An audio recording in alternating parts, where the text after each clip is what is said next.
chance to play before this one is over now with that type of a cushion. Extra point up and through by Myers. And the lead will swell by one more. So they'll get another shot on offense following that pick six. And now the kick is away. That's fielded in the end zone. And he'll take it back to about the 19-yard line.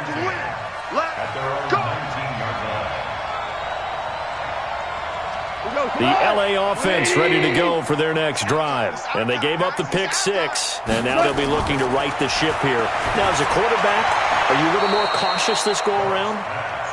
You should be, just because after what you gave up. But you can't be so cautious as to just really take things in, and now you're not going to play loose enough to give your team a chance to score. But you still have to be careful because those defensive guys, I know the reputation defense guys can't catch. All evidence to the contrary in that last possession, though.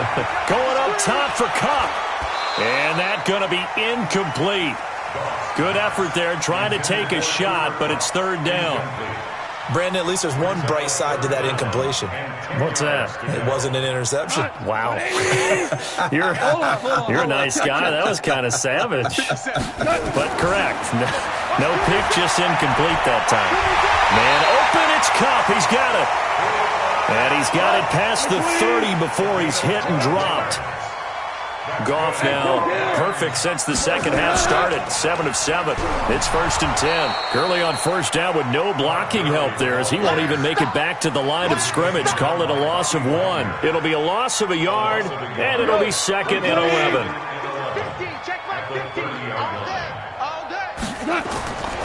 A shotgun snap for Goff. And now here's another interception.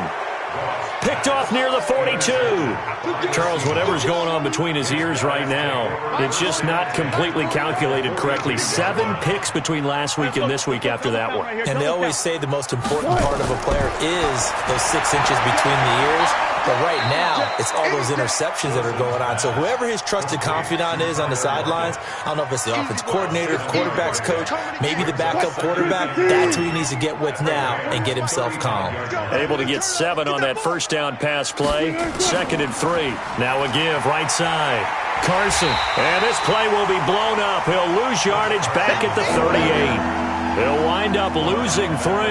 And now it's 3rd down. I like the strategy.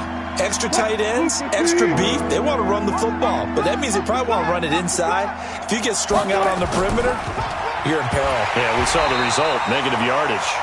And he'll lose yardage on the play back at the 45-yard line. It'll be a loss of 7 on the play, and that'll bring up 4th down. Now here's Michael Dixon as he'll punt it away for the 2nd time.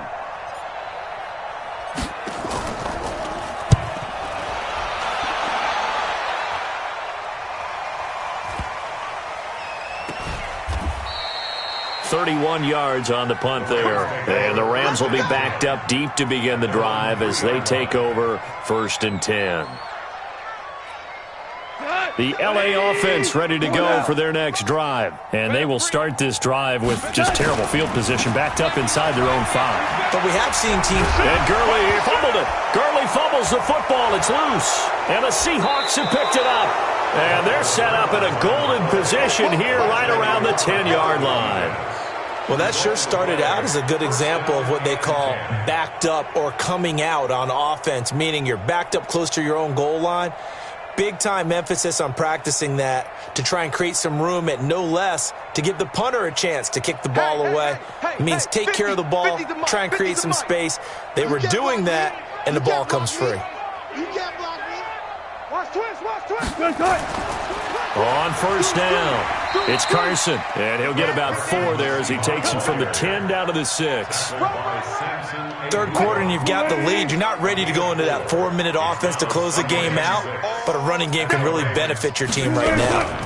They stay on the ground. Again, it's Carson, and he is met quickly in the backfield. Down he goes, folded like a lawn chair. I think it's pretty evident. We can say what a difference a week makes. Last week, He ran pretty much wild, didn't he? Did pretty much what he wanted to do.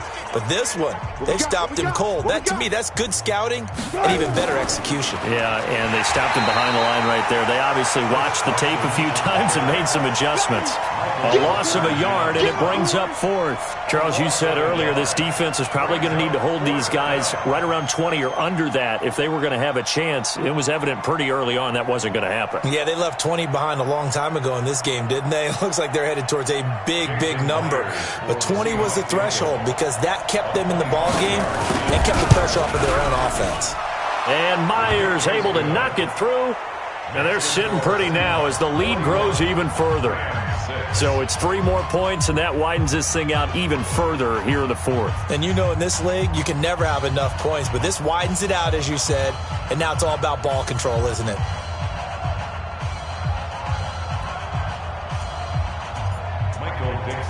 The kickoff unit is out on the field, and they will send this one away. That's fielded in the end zone.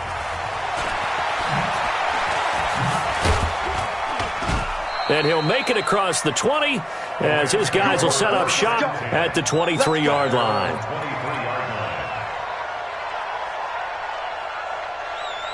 The LA offense ready to go for their next drive. And the turnover last time, that's sort of been symptomatic of their struggles here in this one. Big word. I like it now because you're exactly right. Like that, don't you? All game long, they've struggled moving the ball, turning it over on the last possession. Is that word again, symptomatic? Yeah. I like that. Your analysis, symptomatic of the success of this broadcast. What I like is that you gave me the word, and I just kept using it. Gurley again here on first down. Works his way inside the 30 on a pickup of 4.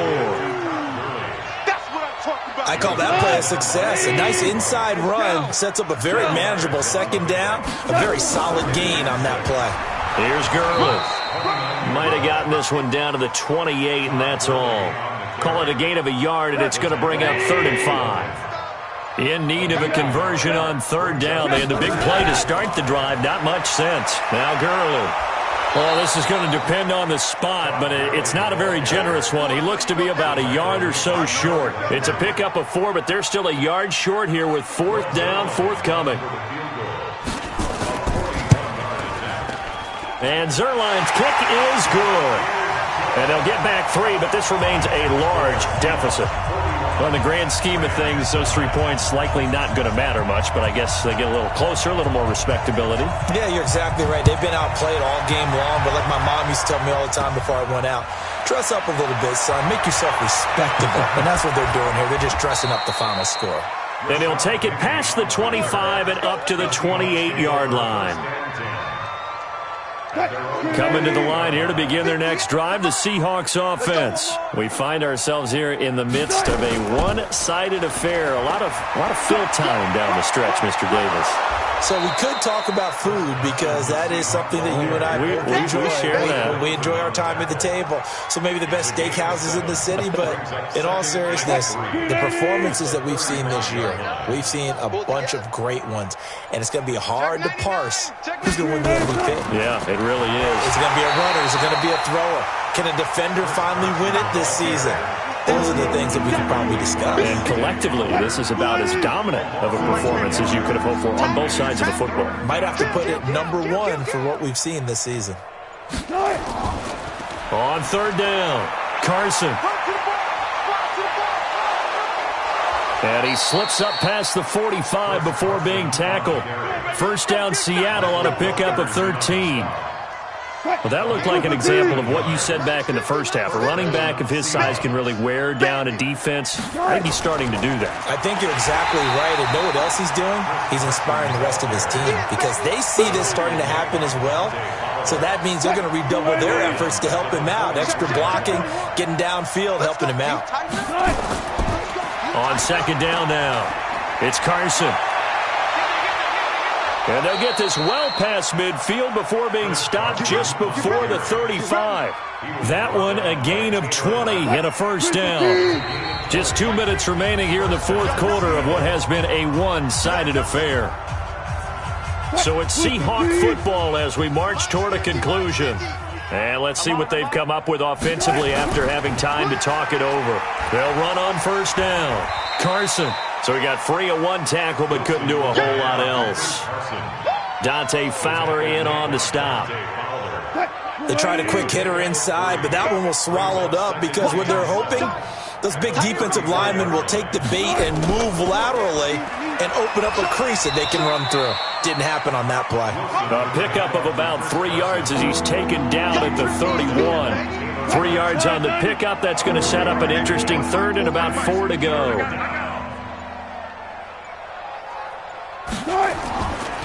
Now it's Carson. And he's able to get the first here as he's taken down at the 25. He's still rumbling, isn't he? Still looking fresh in this one despite the heavy workload. But you and I both know, well-conditioned, and he did tell us that he thrives on being at his peak late in ball games. Let's go! Let's go! But, Charles, it's one thing to win. It's another thing to win and put up the amount of points that they did. Boy, were they clicking on offense. They can't help but feel great about themselves, can they? I mean, what a game to put up that number of points, continually feeling like they're moving the ball and things are working and clicking. They think that they can bottle this and carry it with them. And as an offensive coordinator, you just don't think you can do anything wrong. Whatever you call, run, pass, it's all going to work. That's called being in the zone. So for the Seahawks, it's an important win for their playoff hopes as they move to 8-5. And they'll have another road date next week with the Carolina Panthers. Meanwhile, for the Rams, it's going to all but eliminate them from the playoff picture as they fall to 5-8. And they'll try to get back on track next week as they head to Dallas to take on the Cowboys. So for our entire crew, alongside Charles Davis, I'm Brandon Gaudin. Thanks for watching, everybody. We'll see you next time.